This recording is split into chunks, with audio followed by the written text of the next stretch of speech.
કૃપા કરો મુજ ઉપરે સુખ નિધિ સહજાનંદ, ગુણ તમારા ગાવવા બુદ્ધિ આપજો સુખ કંદ, ગુણ તમારા ગાવવા બુદ્ધિ આપજો સુખ કંદ। શ્રી સ્વામિનારાયણ ભગવાનની જય, સિયાવર રામચંદ્ર ભગવાનની જય, ઉમાપતિ મહાદેવની જય। અને એ આદર્શ ભક્તોના જીવનમાંથી આપણે ઘણી બધી પ્રેરણાઓ પણ પ્રાપ્ત કરી રહ્યા છીએ। તો આજે આપણે ગંગાજળાના એક પાલીબાઈનું જીવન પ્રસંગ દ્વારા આપણા જીવનની અંદર એક આદર્શ જીવન કઈ રીતે જીવવું જોઈએ। રામાનંદ સ્વામીએ લાલજીની મૂર્તિ આપેલી સેવા કરવા માટે, પોતે જે પૂજામાં કરતા હતા એ મૂર્તિ આપેલી, પણ એ કયા કારણથી આપેલી હતી? આ પાલીબાઈનો એક પુત્ર પણ હતો જેનું નામ છે જલો। તો આ જલા ભગતની પણ વાતો કરવાની છે, કારણ કે ગુણાતીતાનંદ સાથે સંકળાયેલા જલા ભગત છે અને ગુણાતીતાનંદ સ્વામીની વાતોમાં પણ આ જલા ભગતનો એ ઉલ્લેખ આવે છે। પરંતુ એ પૂર્વે આપણે હરિલામૃતની અંદર આ પાલીબાઈની નોંધ આવે છે અને આ પાલીબાઈનું વર્ણન કરવામાં આવે છે, એક આદર્શ જીવન કઈ રીતે જીવવું જોઈએ।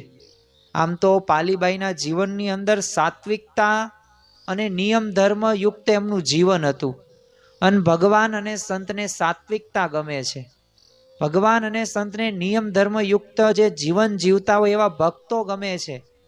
અને એટલે જ તે નોંધની અંદર લખેલું છે, મોડા ગામ પાસે એક ગામ, ગંગા જળા છે તેનું નામ, નાતે રાવળ ત્યાં બાઈ પાલી, તેને મૂર્તિ તે સ્વામીએ આલી। વાત એવી બનેલી, પ્રથમ તો આપણે વૃત્તાંત જોઈએ તો જામનગર જિલ્લાનું આ ગંગાજળા નામનું ગામ। હવે આ ગામની અંદર આ રાવળ જ્ઞાતિના આ પાલીબાઈ હતા, પોતે સાત્વિક વૃત્તિવાળા, અને ભગવાન અને સંતને સાત્વિકતા કેમ ગમે છે? કારણ કે શ્રીજી મહારાજ જ્યારે ગઢપુરની અંદર વિરાજમાન હતા ત્યારે વડતાલથી બધાય સંઘ આવેલો સેવા કરવા માટે, ભક્તિ માટે, સમાગમ કરવા માટે। તો સમય તો બધો પૂરો થઈ ગયો ગઢપુરની અંદર, એટલે એ પોતે રિટર્ન પોતાના ઘર જતા હતા, એમાં મહારાજના આશીર્વાદ લેવા માટે આવે છે। સ્વાભાવિક છે, ભક્તે જાય એટલે આમ સ્વાભાવિક તે આશીર્વાદ લઈને જાય તો એક સારું કહેવાય, એક વિવેક કહેવાય।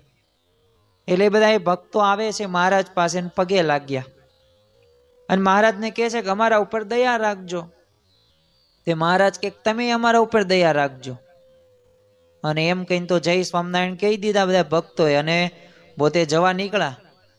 હવે 15-20 મિનિટ થઈ, સંઘ થોડો આગળ ચાલ્યો, એટલે મનમાં બધાને પ્રશ્ન થયા કે આપણે મહારાજને કહ્યું કે અમારા ઉપર દયા રાખજો, એ તો સમજાય છે, કારણ કે આપણે ભક્ત છીએ ને એ ભગવાન છે અને આપણા ઉપર દયા હોવી જ પડે એમની, પણ એમને કેમ આપણને કીધું કે અમારા ઉપર દયા રાખજો? તો અંદરો બધો ગુપસુપ કરી પણ કંઈ જવાબ મળ્યો નહીં। એટલે નક્કી કર્યું કંઈ વાંધો નહીં, હજી ક્યાં પહોંચી ગયા છે આપણા ઘરે, ચાલો પાછા જઈએ, મહારાજ પાસે પ્રશ્ન જવાબ મેળવીએ। બધાય સંઘ આવે છે મહારાજ પાસે, મહારાજને કહે છે કે મહારાજ તમે અમારા ભગવાન એટલે તમે અમારા ઉપર દયા કરો, પણ અમે તમારા ભક્ત છીએ, અમે કઈ રીતના તમારા ઉપર દયા રાખીએ? હવે એ પ્રશ્નનો કંઈ ઉકેલ મળતો નથી, જવાબ તમે આપો। ત્યારે મહારાજે સરસ મજાનું ઉદાહરણ આપ્યું, જો સાત્વિક વૃત્તિ કેવી ગમે છે ભગવાનને। એમણે કહ્યું કે જો આ શરીર છે, શરીરની અંદર હૃદય છે અને ખોબા જેવું, આમ કહેવાય ને મુઠ્ઠી વાળો ને એટલું હૃદય છે, એ તમે શુદ્ધ અને પવિત્ર રાખજો, એના ઉપર અમે દયા કરવાનું કીધું છે। કારણ કે ત્યાં પવિત્રતા, ત્યાં સાત્વિકતા હશે ને તો અમે વિરાજમાન ત્યાં થશું, પણ સાત્વિકતા નહીં હોય, ગંદકી હશે ને તો અમે વિરાજમાન થશું નહીં। તો એમ જો આપણું હૃદય શુદ્ધ અને પવિત્ર હશે ને તો ભગવાનને રહેવું ગમશે, પણ જો આપણું હૃદય અશુદ્ધિ હશે, આપણા હૃદયમાં કચરો હશે, એઠવાડો હશે, તો ભગવાન આપણા હૃદયમાં પ્રસ્થાપિત નહીં થાય। તો સાત્વિક વૃત્તિવાળા પાલીબાઈ હતા અને એમને બ્રાહ્મણ અને બધા સાધુ સંતો પ્રત્યે એટલો આદર ભાવ, એટલે આંગણે જે કોઈ પણ આવે એને ભૂખ્યા તો જવા જ ન દે, અને જો આવકારો રહ્યો ને એ તો મીઠો આપવો જ જોઈએ। કારણ કે કોઈ મહેમાન આવે જ્યારે અને એની મહેમાન ગતિ ન કરો ને તો એ ખરેખર તમે અતિથિ ધર્મ રહ્યો ને એ ભૂલ્યા કહેવાય. આપણા ઉપનિષદો કહે છે કે અતિથિ દેવો ભવ, એટલે કે અતિથિને દેવ સમાન જાણો. તો આ દેવ સમાન જો આ પાલીબાઈ પોતે જાણતા. એકવાર છે ને લોજથી સદગુરુ રામાનંદ સ્વામી આ ગંગાજળા ગામની અંદર પધારે છે. હવે એ વખતે પાલબાઈએ આમ તો પહેલી જ વખત રામાનંદ સ્વામીના દર્શન ત્યારે કરેલા, કારણ કે રામાનંદ સ્વામી સંત અને સ્વાભાવિક રીતે પાલીબાઈ પણ પોતે એક સાત્વિક વૃત્તિના હતા, એટલે એમની પાસે જાય છે અને દર્શન કરે છે. અને જ્યાં દર્શન કર્યા ને અંતરમાં શાંતિ થઈ ગઈ અને મનોમન તો એમને રામાનંદ સ્વામીને ગુરુ કરી નાખ્યા અને આશ્રય સ્વીકાર્યો અને જે ધર્મ ઉપદેશ હતો એ બધું સ્વીકાર કરે છે. અને પાલીબાઈ તો પોતે નિયમ ધર્મનું યથાર્થ પાલન કરે અને પોતાના જીવનની અંદર એ ઘર કરી ગયેલા તે જે કુળ પરંપરાના કુરિવાજો હતા ને એ બધા દૂર કરીને તિલાંજલિ આપી દીધી. અને એટલું જ નહીં, પોતાના પરિવારમાંથી કુરિવાજો તો દૂર કરાવ્યા, પણ એક સાચું કોને રિવાજ કહેવાય, કઈ રીતે નિયમ ધર્મયુક્ત જીવન જીવવું જોઈએ, ભગવાન પ્રસન્ન થાય, એના પણ ઉપદેશો આ પાલીબાઈ આપે. હવે ત્યાં જ તે પાલીબાઈ તો પોતે આવી રીતે ભજન ભક્તિ કરે. સત્સંગીઓના તો ગામોમાં વિચરણ કરતા કરતા રામાનંદ સ્વામી એક વખત ફરી વખત આ પાલીબાઈને ઘરે પોતે પધારેલા. તે પાલીબાઈ તો ગુરુના આગમનથી ભાવ વિભોર પોતે થઈ ગયા અને આદરપૂર્વક રામાનંદ સ્વામીનું એમને સ્વાગત કર્યું પ્રથમ તો. અને રામાનંદ સ્વામી એમના ઘરે 2-4 દિવસ રોકાણા.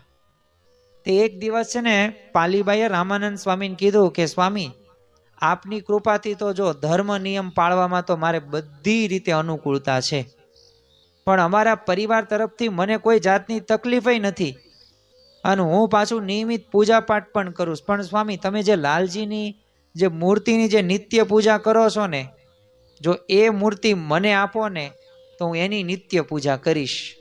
જો ભાવ હતો, લાગણી હતી, અંતરની ઈચ્છા હતી, અને એ ઈચ્છાથી, લાગણીથી, ભાવથી રામાનંદ સ્વામીએ કીધું, પાલીબાઈ, તમારી ભક્તિ જોઈને લાલજીની મૂર્તિ તમને આપું જ તેને, અને એની નિત્ય પૂજા તમે કરજો ને. એમ કહીને તો રામાનંદ સ્વામી પોતે પૂજામાં જે મૂર્તિ કરતા લાલજીની, એ લાલજીની મૂર્તિ આપે છે લાલબાઈને. જો સાધુ હોય ને સંત, એ પોતે ત્યાગ અને વૈરાગ્યના મૂર્તિ સમાન છે. એમના જીવનની અંદર આપણને ત્યાગ જોવા મળે છે અને સાચા જ અર્થની અંદર એને જ સાધુ કહેવાય, એને જ સાચા સંત કહેવાય. અને એવા રામાનંદ સ્વામી હતા. ત્યારે શ્રીજી મહારાજે આ રામાનંદ સ્વામીને એ ગુરુ કર્યા છે અને રામાનંદ સ્વામીની આજ્ઞાનું પાલન કર્યું છે.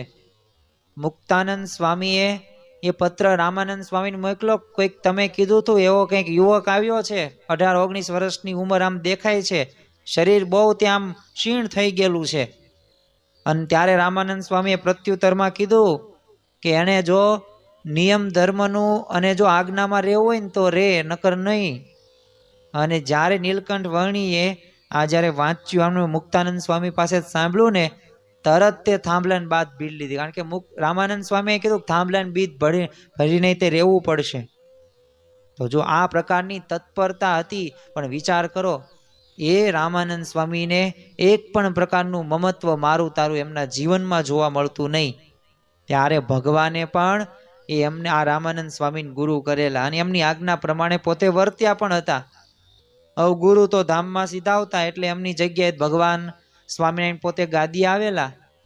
પણ પાલીબાઈએ તો જપ તપ ને વ્રત ને ભજન ભક્તિ એટલી બધી સર્વોચ્ચ કોટીની કરેલી અને શ્રીજી મહારાજે પોતાના ગામ ખેંચ્યા.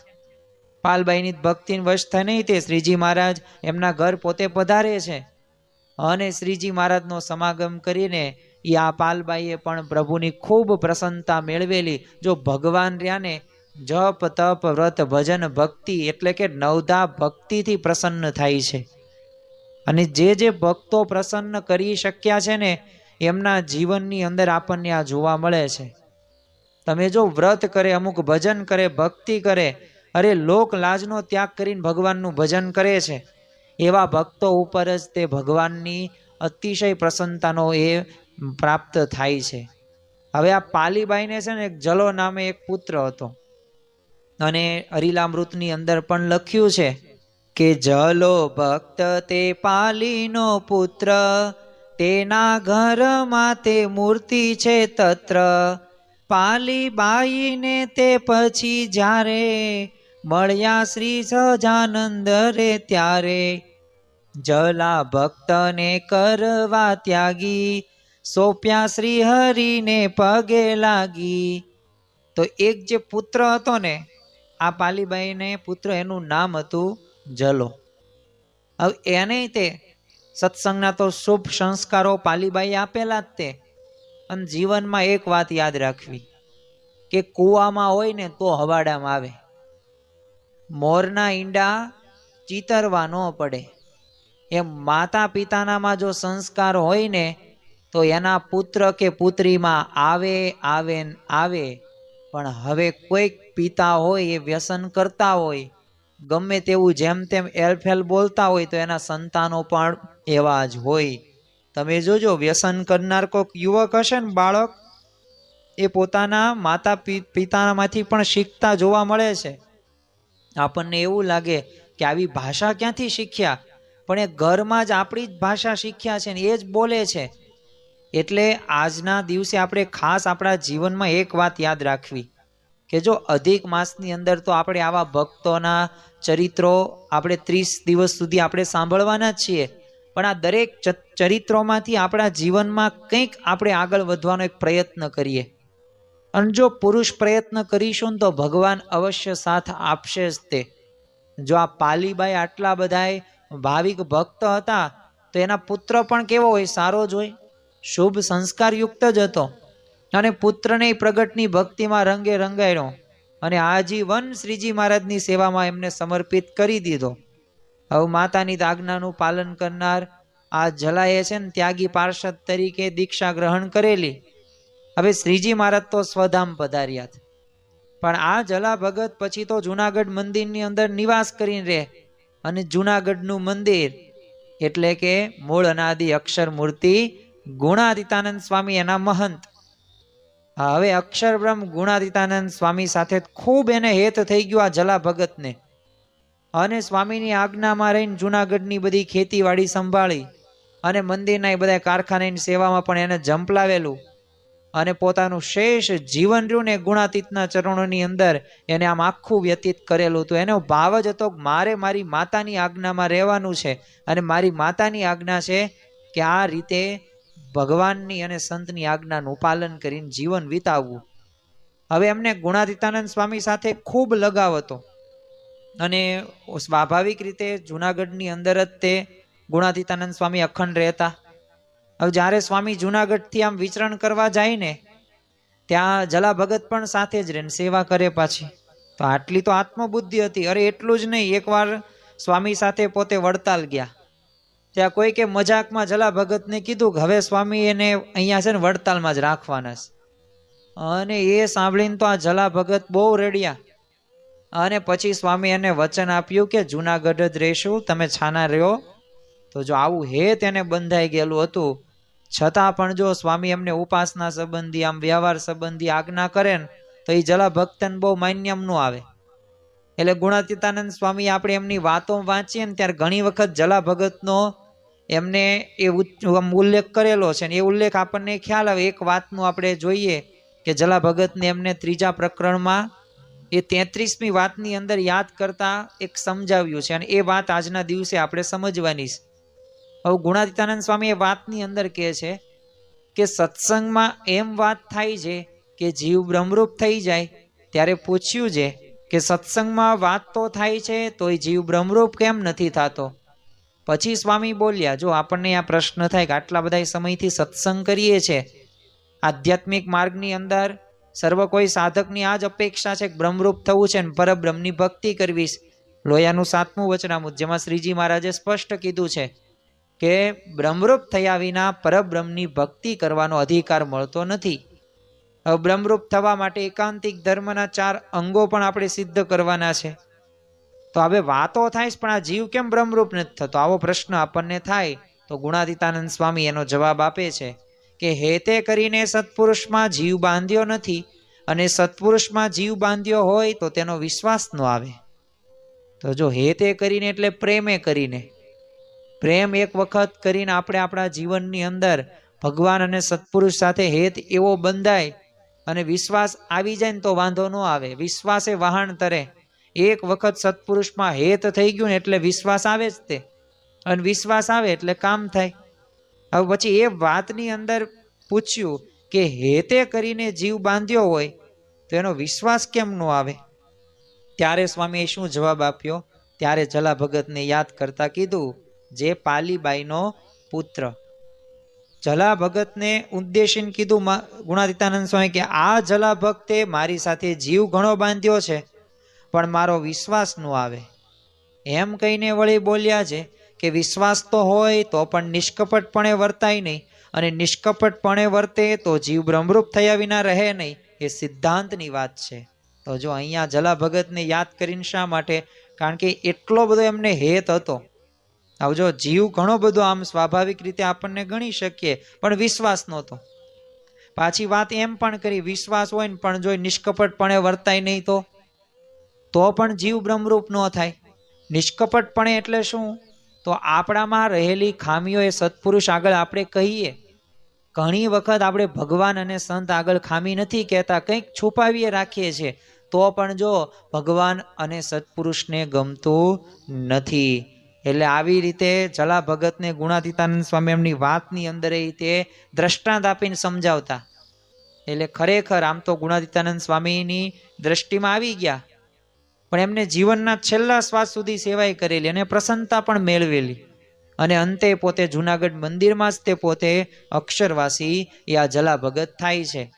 પણ ખરેખર આ પાલીબાઈના જીવનની અંદર એ જે સાત્વિકતા હતી, જે નિયમ ધર્મ પાલન કરવાની દ્રઢતા હતી, અને એ જે નવધા ભક્તિ એમના જીવનમાં હતી ને, એ ભક્તિથી ભગવાન એ વશ થયા. અને વશ થયા એટલું જ નહીં, એનો જ પુત્ર એટલે કે આ જલા ભગતને પણ શુભ સંસ્કારો મળ્યા આ પાલીબાઈને લીધે. તો આજે આપણે સૌ કોઈ એક સંકલ્પ કરીએ, માતા પિતા આપણે હશું, આપણે વૃદ્ધ દાદા દાદી હશું, આપણે યુવકો હશું, તો આપણા જીવનની અંદર આપણે બાળકોને સંસ્કારો આપીએ. સાથે સાથે જો આવી સાત્વિકતા આપણા જીવનની અંદર આવે, નિયમ ધર્મયુક્ત જીવન બને, તો અવશ્ય ભગવાન અને આપણે સંતનો રાજીપો પ્રાપ્ત કરી શકીએ છીએ.